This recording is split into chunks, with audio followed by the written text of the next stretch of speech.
Your Excellency, thank you for joining CNBC. Your defense minister has said that today Pakistan is a bankrupt country. How do you respond to that? I think my defense minister was talking in a political context at a political gathering. And he was referring to the harsh economic times that we're experiencing at the moment. He was not speaking technically, but he was speaking, we are facing a perfect storm. We barely had our head above the water before the floods, with the impact of COVID and Ukraine, etc., global economy. But the floods that affected a third of the landmass of our country killed our agriculture sector, 5 million acres of standing crops, a huge chunk out of our GDP, and have left us in an extremely difficult way as far as our economy is concerned. At the same time, our negotiations with the IMF are ongoing, and the economic climate is tough. But you're not broke. And the cherry on top is now we're facing a fresh wave of terrorism. We've seen since the fall of Kabul a steady uptick in terrorist activity, with the most recent attacks being in Peshawar, where we lost almost 100 lives. And just 2 days ago in the commercial capital in Karachi, in broad daylight, our Karachi Regional Police Station was attacked. The police were successful. They thwarted the attack. The fact that these things are happening obviously have consequences. So he was speaking in the overall context, not in the literal context. China today holds 30% of your debt, and we're talking to the tune of $100 billion. How difficult is it going to be for Pakistan to continue to service that level of debt? Pakistan owes debts to a lot of countries, to a lot of international financial institutions, to commercial entities. But yes, amongst those countries, China is one of them. And I have no doubt on Pakistan's capacity, Pakistan's ability to live up to its economic commitments. The thing, as I said, that has really thrown us off track are these floods. And we're still working out our plans for reconstruction and rehabilitation while the ongoing relief phase continues. We recently had a successful Resilient Pakistan Development Conference in Geneva, where we managed to raise more than $9 billion from the international community for reconstruction and rehabilitation. As far as our debt is concerned, I know that Pakistan has the capacity, which is under immense pressure and challenges these days. So when we talk about influence, it does raise geopolitical concerns that so much of your debt is held by China. And the U.S. have gone on record about that. Should they be worried? Look, I think that every country has a sovereign right to conduct their foreign policy and economic policy in accordance to what they see as their interests. And as far as our debt is concerned, we're concerned about our debt to everyone, to everyone across the board. We do feel that Pakistan has a lot of debt, but these are medium to long-term issues to address. In the short term, we're facing an immediate crisis that we hope to overcome. In terms of that number specifically, you raised $9 billion, I believe, at your donor conference. For the climate, for the Resilient Pakistan conference that we held as sort of a first in its kind, a development conference post a catastrophe, not only to rebuild our lives, but to do so in a better, more greener fashion. Despite sort of low expectations, everybody's focus on Ukraine, the hyper-partisan geopolitical times, Pakistan managed to exceed its target of $8 billion. We crossed $9 billion plus dollars in funding for the reconstruction phase. And I think that has given us hope and something to work with. And we're hoping to get that money mobilized as soon as possible so we can start reaching the people that are the most affected. And just in terms of the figure there, how much money does Pakistan need? So our overall requirement, or our overall bill for the reconstruction is $16 billion. And what Pakistan pledged was that we would raise half and we would fund half ourselves. And you got $9 billion from the conference. Yeah. Talk to me a little bit about the situation at home, because over the last couple of years, as you say, there have been lots of weather-related and climate-related challenges that Pakistan has faced, not the least of which the flooding, which affected 8 million people, but also politics. And I'm talking about the Taliban. Walk me through the relationship between your government and Taliban militants today. obviously a violent one. Yeah, we've just had, as I mentioned, 2 terrorist attacks in Peshawar and in Karachi. Pakistan has had a long journey when it comes to battling extremist terrorists. And we went through a very bloody period in our history. We lost 80,000 citizens to terrorism. We've lost our army men, our law enforcement agencies. But we were actually successful in our battle against these forces. We went from having terrorist attacks every other day to reaching a point of a relative calm, security and stability after the South Waziristan, North Waziristan operations and the coordination work across the country. Unfortunately, following the fall of Kabul and the decision of the government that preceded ours to start negotiating with these very same terrorist groups without preconditions such as, disarming, de-radicalization, respect for the Constitution, what we call it a policy of appeasement that has blown up in our face. Literally. So on the one side, we have the consequences of the withdrawal from Afghanistan that has given various groups over there a lot more space to function. We have a very porous border that the new government doesn't have the capacity to man extensively. And we have reinvigorated sort of groups within our country. The good news is that the new unity government is clear. The new military leadership is clear. We've had national security meetings in our country, and we've put a full stop to the policy of appeasement. We're confident that we'll be able to take on the terrorist groups that are functioning within Pakistan. However, I do believe we will be in a high-risk security phase until the question of the security threat or the terrorist threats emanating out of Afghanistan are addressed. And I'm speaking of Afghanistan in particular. Do you believe the American policy and the withdrawal were a mistake? Look, it's sort of crying over spilt milk. It's something that's happened. We have to deal with the reality now, right? And the reality is there's the interim government of Afghanistan, the Tehrik-e-Taliban Afghanistan are now in charge. And we need to see the will to take on terrorist elements, and they too are under threat, Daesh and ISIS-K. And then going forward, they need to be able to build their capacity to be able to take on these groups. What, in your mind, should America's role be today when it comes to what's happened in Afghanistan, and honestly, in terms of that spillover into Pakistan? So I don't think it's just about America's role. There is a role for the international community in the sense that we need to get our act together. We need to be able to build some form of consensus, some sort of coordination on the topic, on this topic. But the primary role... I mean, can you talk to these people? Which are these people the Taliban who are now controlling Afghanistan? Can you have Absolutely. a conversation with people who do this to women, for example? No. So there has to be a distinction. The terrorist groups I am referring to are such like the BLA, the TTP, the ETIM, Al-Qaeda and the like. I wasn't referring to the TTA, which, no matter their history, are now the interim government in charge of Afghanistan. So rather than the Americans having to come back in, or us or anybody else having to go over, the most realistic, practical, and perhaps optimistic scenario is that the interim government in charge right now live up to their commitment that they made before taking over to their own people and to the international community to ensure their soil was not used for terrorism.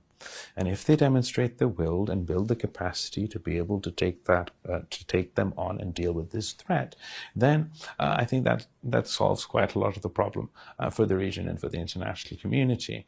I don't think anybody has the appetite or the desire to see a re-entry of international forces, of any other forces in our neighborhood anytime soon. What kind of pressure can you exert on them?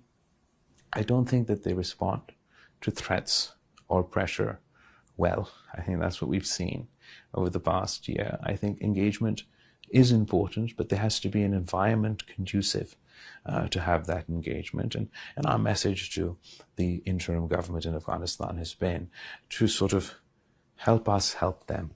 And steps such as the ending of right to women's education surely isn't helping them and isn't helping us help them. Yeah.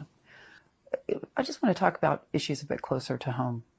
There's a perception that Pakistan's military is the final arbiter, the final decision maker in what happens in your country.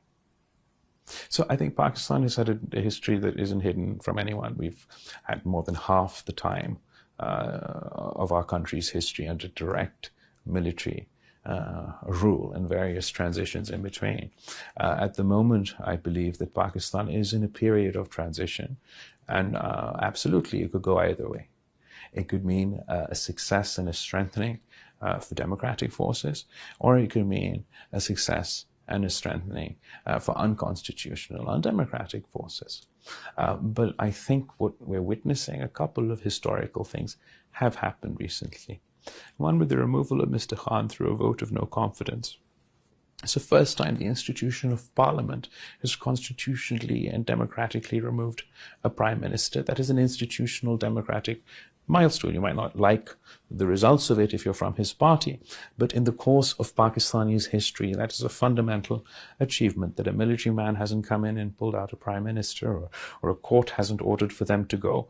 The democratic process has been followed. Second, the former chief of the army staff stood up and gave a speech in his uniform where he accepted that in the past the military used to intervene in politics, and that was not good, neither for the institution nor for the country, and they'd like to step away from that. They'd like to transition away from that. So if the military is publicly saying they want to transition from a controversial role to a constitutional role, surely all Democrats in Pakistan should welcome that, should encourage that, should give that process a chance.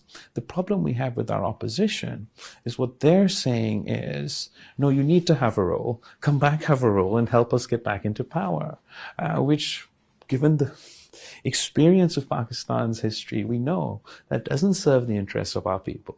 It doesn't serve the interests of the institution of our military, and it doesn't serve the interests of our country. Do you think that Imran Khan still has a political future? Look, in politics, I never say never in politics.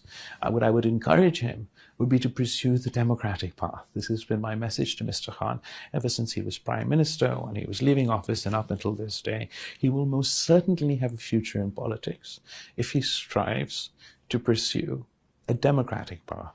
If he changes his protest from come intervene in politics to play to everybody committing to play a constitutional role, I believe he can have a future. Unfortunately, I don't see that happening. In which case, democratic, undemocratic forces, characters have had their time in Pakistan's political history, but it's never been long-lived. What about Iran? The protests in Iran. How does Pakistan view the situation there? It's an internal situation to do with the government of Iran. You don't worry that we could have a counter-revolution in that country, and what that could mean for Pakistan? Look, I've heard the conspiracy theory of a counter-revolution every so often whenever a protest starts in Iran. And I think that the government of Iran, the state of Iran, has demonstrated, despite a long history of sanctions and other difficulties, that they're particularly resilient. And I think the secret to their resilience, or the success of their resilience, is that they hold regular elections where their citizens get to go and cast their vote, and whatever their criticisms are, or whatever their opposition is, whatever their critique may be, they have that cathartic process, and they have their own internal mechanisms to deal with challenges. I believe I read somewhere in the news that they were talking about some internal reforms to do with this issue as well. So we definitely see it as their internal issue. Tell me this, when you come to a conference like this one here in Munich, so much of the conversation has been about the transatlantic relationship, about Russia versus Ukraine, about the West's response, but not so much about how the global South views these issues. 40 countries in the West have sanctioned Vladimir Putin, but the rest of the world has said, in many ways, even some outright, that this isn't our fight. How does Pakistan view this? I think that it is important to pay attention to the voice of the global south. The majority of the Earth's population, from Africa to Asia, are uncomfortable with the thought of an extended war in Europe and what that means. Obviously, first and foremost, for the people of Ukraine, the people of Russia, the people directly affected, but also for those of us in the global south. As a result, as a direct result of this war, we'll suffer energy insecurity, food insecurity, inflation, and a whole host of challenges that we can't afford right now.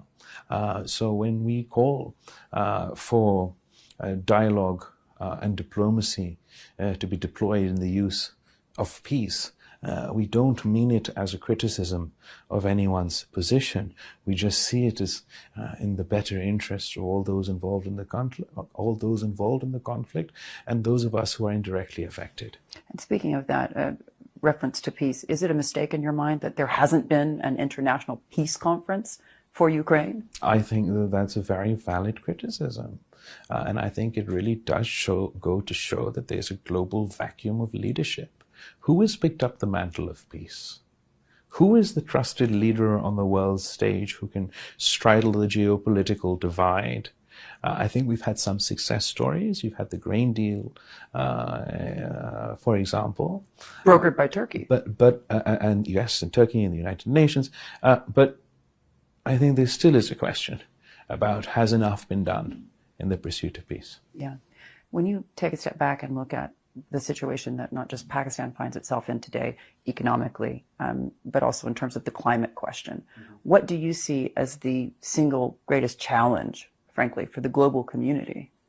I think also the climate question is a big challenge for the global community. As we were discussing earlier, I think if there wasn't the conflict if there wasn't the war in Ukraine, you would have had a year of climate catastrophe. Yeah. So we faced the flood in Pakistan that actually followed off a heat wave.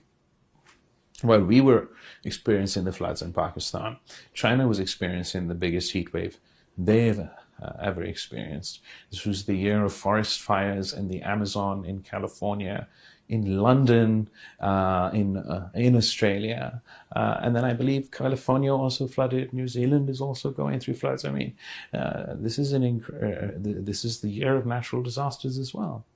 And no one is, I think the evidence is stacking up that this is all directly a result of climate change that has clearly made each climate event worse than it otherwise ever was. The scale of the damage is catastrophic. Our international institutions are not equipped to deal with one of these emergency situations adequately, let alone a whole host of climate catastrophes happening all across the planet at the same time. When you think about that specifically, is it a mistake in your mind that some 5% of the world's population are essentially trying to dictate climate policy? I think that's 5% of the world's population, I think, consumes 25%. But I don't actually find it productive to see this as a fight between one versus the other, to play it as North versus South or any other dynamic, only because then what happens is we end up fighting, and rather than trying to find solutions. So the best way is to try and form consensus amongst ourselves on what needs to be done. I think there's an absolutely legitimate point to make that those who have used up more hydrocarbons and funded their own industrial revolutions and have already reaped the benefit, have come at this from a different context to those countries in Africa who are now paying the price of climate change but have not been able to reap the fruits of industrialization. And final question, Your Excellency, just thinking a bit about the foreign policy portfolio that you hold. The United States is concerned about the influence that your debt to China will have as a result. You also have the situation between Pakistan and India. You have destabilizing forces inside Iran and inside Afghanistan. Where is Pakistan in your mind today? You're at a a confluence, I suppose, I think of geopolitical risk. We have, throughout history, been at a confluence of geopolitical risk. And we've, in the past, played the role as a bridge. We played a key facilitatory role in the establishment of diplomatic relations between the United States and China. And if I'm being optimistic, that's exactly the sort of role Pakistan wants to continue to play. Going forward, we want to be a bridge between countries, not a dividing force. There will be countries who see it in their national interest to further the divide between great powers, to pit one against the other in their for their perceived national interest. But it's in Pakistan's national interest that countries work together, that we try and find mutual ground, common ground, ways that, okay, fine, we disagree, but trying to focus on where we can agree to rise to the challenges that we're facing at the moment, like we've been discussing, of climate that cannot be dealt with by anyone alone. And that's the role that Pakistan would like to play. Having said that, we live in hyper-partisan, not only domestic political times, but hyper-partisan and polarized geopolitical times. That does make that pretty difficult. Yeah. How high is the geopolitical risk in your mind? I don't know whether to call it geopolitical risk, but I'd say that geopolitical tensions are particularly high at the moment. Foreign Minister, it's great speaking with you. We'll see you at COP28. Yeah, nice to speak to you again.